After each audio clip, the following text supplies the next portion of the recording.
wabarakatuh. Waalaikumsalam warahmatullahi wabarakatuh. Selamat pagi semuanya. Pagi. Apa kabarnya hari ini? Baik. Sehat.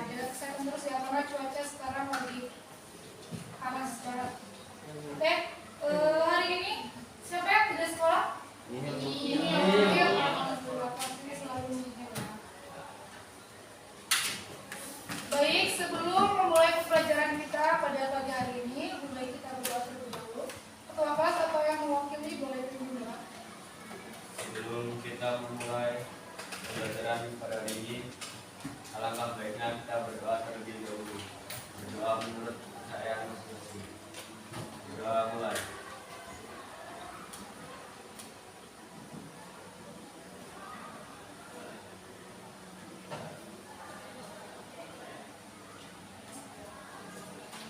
Berdoa selesai.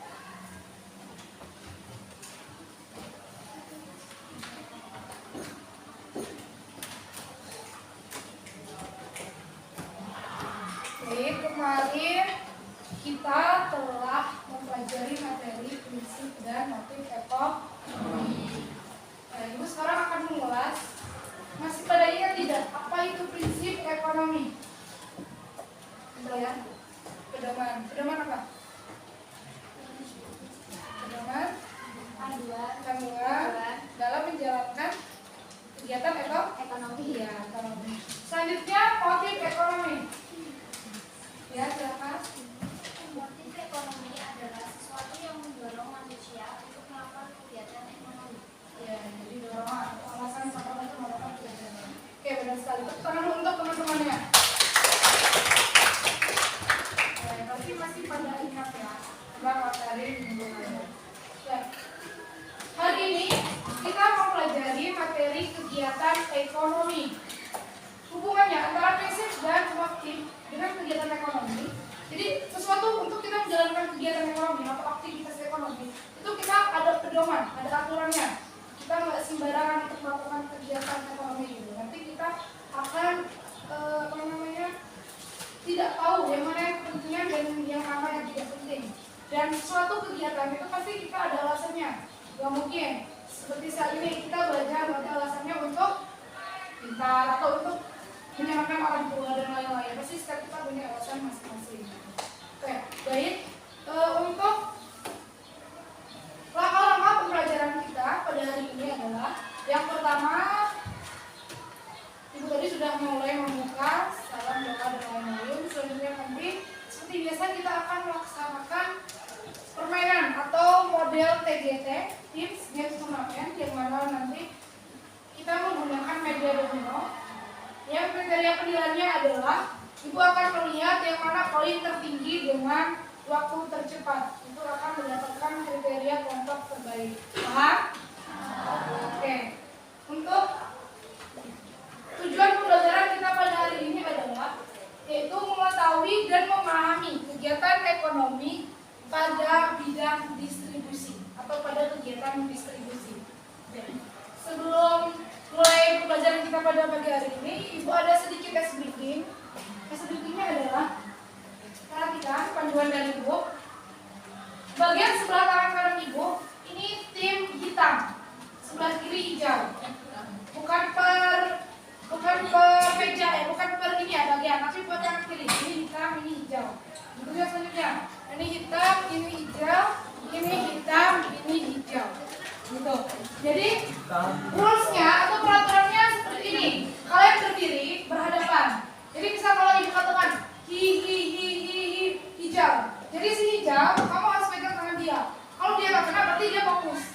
Gitu. Gimana caranya kita terakhir teman kita? Kalau kena berarti itu sekali kita yang tidak fokus. Gitu. Paham? Gimana caranya kita tidak kena? Tidak kena oleh teman kita. Bisa hi hitam. Kamu harus kena yang kalau dia kena berarti kamu fokus. Kalau bagus sedangkan kamu berarti kurang fokus. Gitu. Kalau kamu bisa dicari sama. Paham? Sekarang kita coba. Tim hitam tunjuk tangan. Hitam. Hijau. Hijau. Ini bukan beras hitam kan. Saya tahu kamu siapa hitam kanan. Hitam hijau. Oke, kita simulasi dulu sekali ya. Simulasi sekali ya. Oke. Ini perhatikan fokus. Ini ketahuan yang mana yang perlu makan, yang mana yang tidak. Kan? Walaupun makan kadang-kadang kurang fokus juga.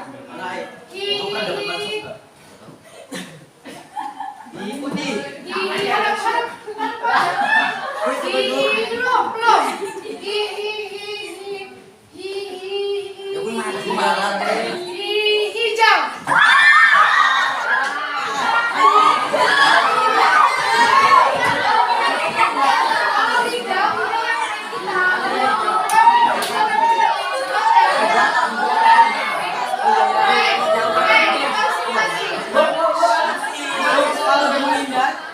Ya, berarti kamu punya kalau udah meninggal, jangan sampai sini. Yang penting udah pergi,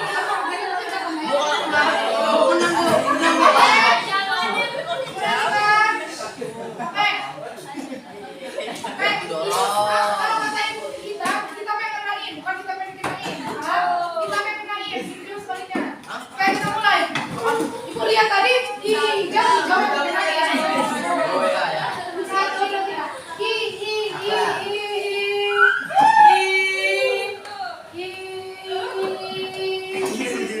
hitam.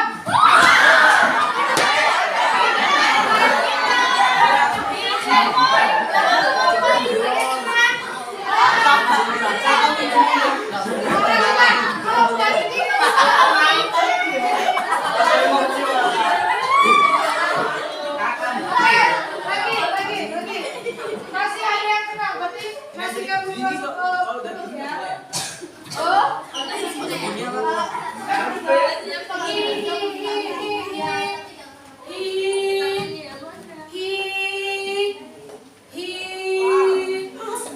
hitam.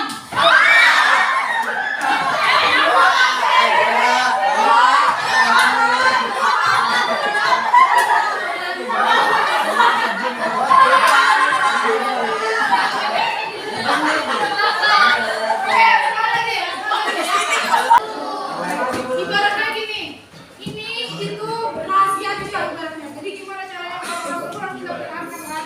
Jadi kalau mau ngopi lagi bawa sembarangan mungkin. Selain untuk memberi semangat, tadi ada yang sering kena terus kan? Siapa? Asep.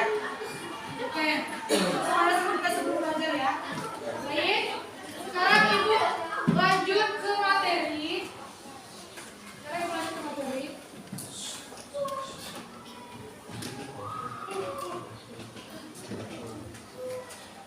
Yes, materi kita kegiatan ekonomi.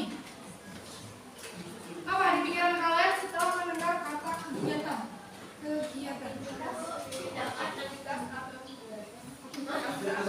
Atau usaha, ya, ada lagi? Usaha, terus kita usaha, tindakan, ya nggak tindakan? Pekerjaan, ya bisa. Oke? Kegiatan ekonomi banyak sekali bisa dikatakan aktivitas tindakan atau usaha untuk menjalankan sesuatu kegiatan kan banyak ya macamnya. Nah, pada kali ini kita akan membahas mengenai kegiatan ekonomi pada bidang distribusi. Pernah dengar nggak apa itu distribusi? Pernah? Yang menyalurkan barang. Ya, distribusi adalah suatu kegiatan untuk menyalurkan barang kepada konsumen. Ya. Nanti apakah distribusi itu orang pertama? Yang orang pertama apa? Ya, ibaratnya dia adalah pihak kedua. Dia penyalur, hanya penyalur.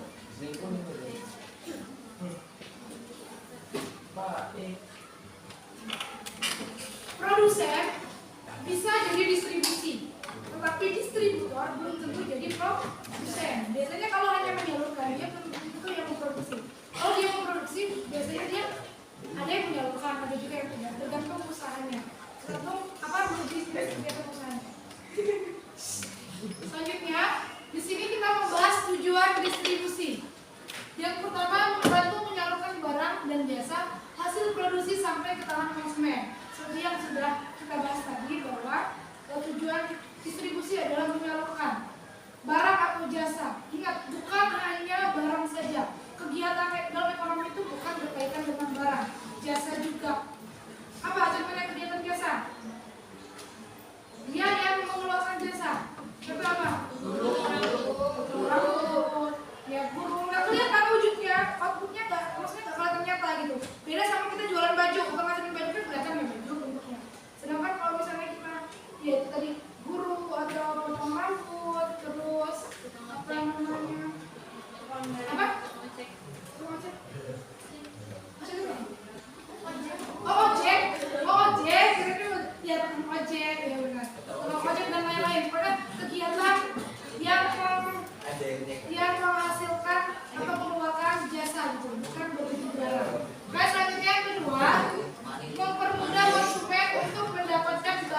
kita.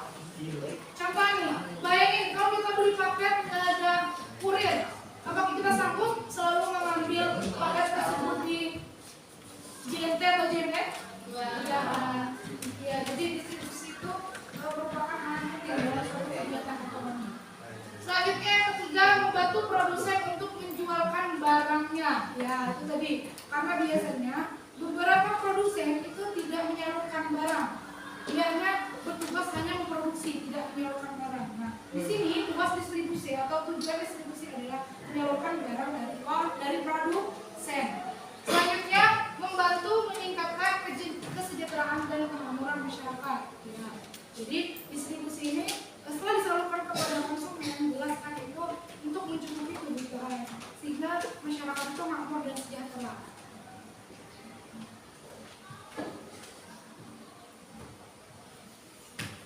Baik, selanjutnya di sini ada fungsi distribusi, ada dua macam. Yang pertama fungsi pokok distribusi. Yang pertama pengangkutan, biasanya distribusi itu mengangkut barang. Selanjutnya penjualan, menjualkan sampai kepada konsumen, melakukan pembelian. Biasanya ada kan kita kayak pernah dengar dropshipper nggak? Dropshipper itu kan barangnya bukan dia hasilin, jadi dia beli dulu, kemudian dijual lagi. Nah itu jadinya distribusi ini dia membeli barang juga, dia nggak hanya menjualkan. Jadi ibaratnya dia nggak modal ibarat cuma bola strategi atau modal skill aja lah. Dia beli suatu barang terus dijual lagi tanpa dia punya modal. Selanjutnya penyimpanan, ya biasanya dia menyimpan barang gitu. Selanjutnya pembakuan standar kualitas barang. Jadi ada standar kualitas barang tertentu sesuai dengan kriteria distributor tersebut. Selanjutnya penanggung resiko. Jadi distributor ini yang menanggung resiko apapun yang terjadi ketika barang sudah disalurkan kepada distributor, produsen tidak ada resiko lagi gitu. Karena apa? Sudah ada kesepakatan jual beli antara produsen dan distributor. Biasanya produsen misal distributor nih, saya beli barang kamu segini gitu. Biasanya udah langsung ada uangnya, tergantung kegiatan kesepakatannya. Kalau dia sudah ada kesepakatan, ada uang, ada barang, berarti si distributor itu menanggung segala resiko yang terjadi. Misal di jalan barangnya pecah, atau misalnya kan hal-hal tak terduga kan kadang di luar kemampuan kita gitu ya. Itu ditanggung oleh distributor. Selanjutnya fungsi tambahan distribusi. Jadi selain fungsi pokok, distribusi ini ada fungsi tambahan. Yang pertama menyeleksi. Jadi dia menyeleksi barang yang mana yang patut untuk dia distribusikan. Yang selanjutnya adalah mengepat, dan yang ketiga memberi informasi. Jadi dia memberi informasi kapan barang itu akan sampai dan kapan barang itu belum ditangani oleh distributor tersebut.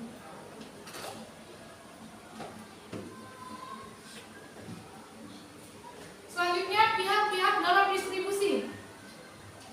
Ada 7. Yang pertama agen. Agen adalah perantara pemasaran atas nama perusahaan. Biasanya agen itu sistem pemasarannya dia mengatasnamakan dari perusahaan gitu.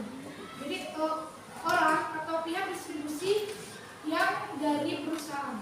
Selanjutnya yang kedua, broker. Broker itu perantara pemasaran yang kegiatannya mempertemukan penjual dan pembeli. Jadi si broker ini misalnya si A menjual, si B membeli, jadi dipertemukan. Dia hanya ibaratnya tugasnya mempertemukan penjual dan pembeli. Untuk kesepakatan itu ditentukan oleh penjual dan pembeli tersebut. Selanjutnya ada 3 komisioner, itu perantara pembelian dan penjualan atas nama dirinya sendiri. Jadi dia yang atas nama dirinya sendiri. Selanjutnya importir. Ini udah langsung lagi impor. Impor dan ekspor. Impor adalah menyalurkan barang dari dalam ke luar, dari dalam negeri ke luar negeri. Itu kebaliknya. Dari luar negeri ke dalam negeri. Eksporter kebalikannya, dari dalam ke luar negeri. Selanjutnya pedagang besar. Pedagang besar yang menjual barang itu dijual lagi kepada pedagang kecil yang lain. Selanjutnya pedagang eceran. Pedagang eceran, pedagang yang membeli barang untuk menjual kembali kepada konsumen. Jadi pedagang eceran ini dari pedagang besar. Pedagang besar masih ini pedagang eceran. Kemudian pedagang eceran yang di warung-warung itu yang menjual langsung kepada konsumen.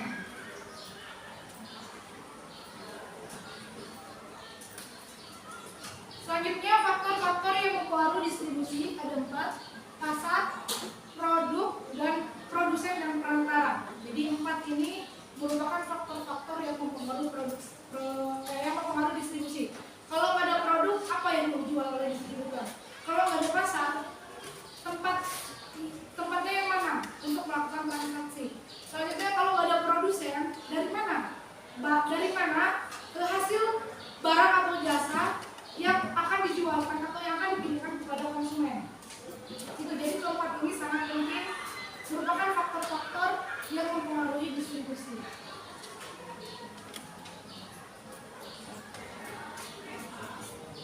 Selanjutnya, jenis-jenis distribusi ada 5. Yang pertama distribusi secara langsung, jadi barang itu didistribusikan secara langsung.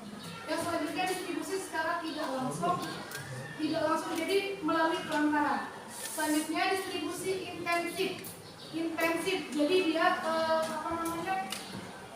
tertentu gitu. Nggak semua barang itu ada dalam satu wilayah tersebut. Selanjutnya distribusi secara eksklusif, dan yang kelima distribusi secara selektif. Selektif ini biasanya dia memberikan solusi. Misal dalam satu daerah untuk barang-barang branded, misal nggak semua ada di satu daerah, misal kayak jam Rolex atau barang-barang branded yang lainnya gitu. Itu kan nggak semuanya disebarluaskan kan? Gitu. Demikian materi yang dapat Ibu sampaikan.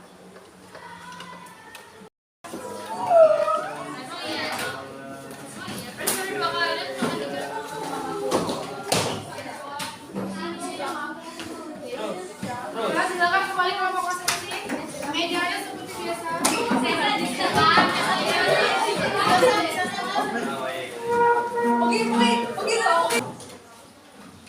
Waktu 10 menit untuk kalian memahami dan mengulas materi yang sudah dijelaskan tadi. Sekarang dimulai. Silakan menggunakan handphonenya. Kali ini memanfaatkan teknologi.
Sudah habis, HP silakan ditaruh di atas meja, kemudian buku juga ditaruh di meja.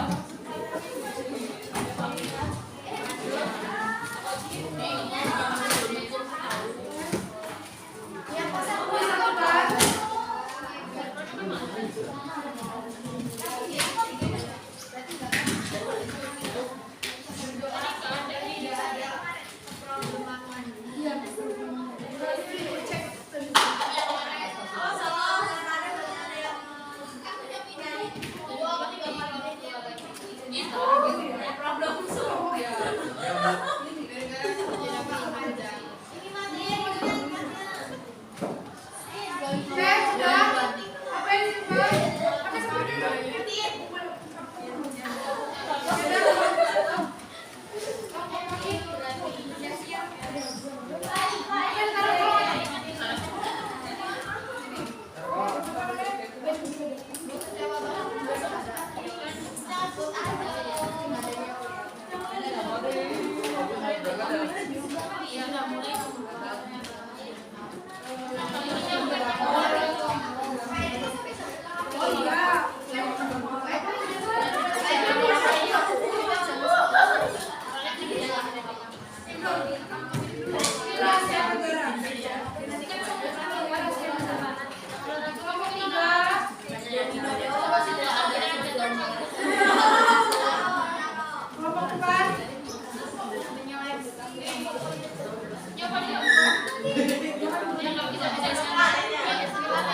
Apa yang disimpan? Apa sebenarnya?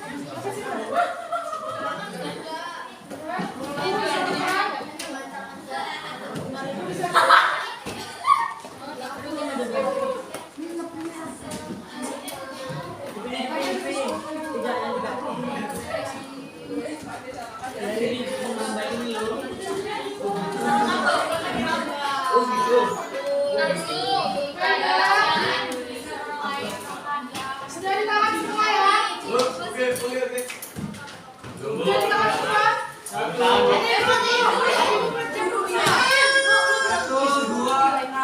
Waktu 8 menit, 8:09. Berarti sampai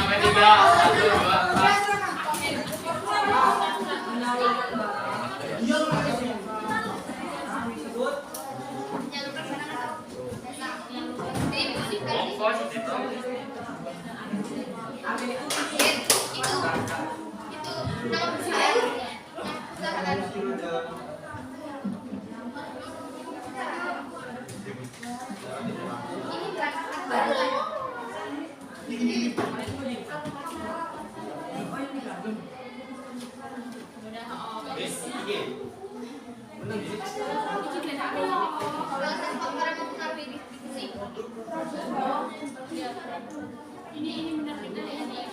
Diskusi secara ini.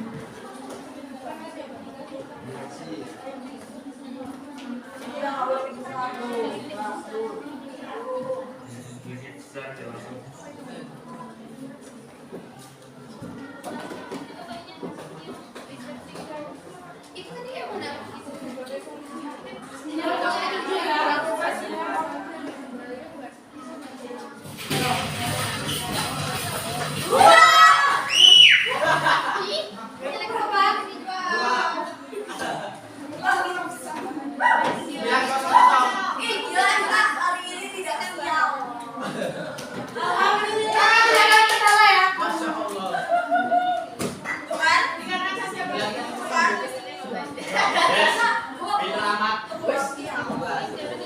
Kamu yang Arwin ya? Oh, kamu sama Jera? Curang. Udah katakan ini.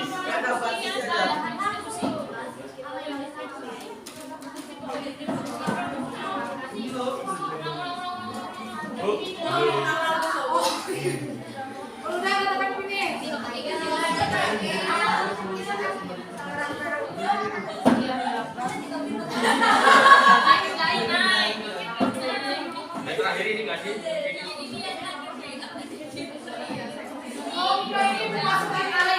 Demikian pembelajaran kita tadi Ibu sudah. Untuk selanjutnya Ibu akan menyibukkan materi pada hari ini. Apa yang dimaksud dengan distribusi? Oke, apa yang distribusi? Kegiatan penyaluran barang kepada konsumen. Ya, kegiatan menyalurkan barang kepada konsumen. Jadi distribusi ini adalah bisa dikatakan sebagai pihak kedua itu. Dia yang menyalurkan barang kepada konsumen. Untuk pertemuan selanjutnya kita akan membahas materi kegiatan ekonomi yaitu kegiatan produksi. Silakan baca di rumah ya, dipahami materinya. Karena kita akan melakukan kegiatan seperti biasa ini minggu depan. Oke. Demikian materi yang Ibu sampaikan, yang dapat Ibu sampaikan. Ibu akhiri, wassalamualaikum warahmatullahi wabarakatuh.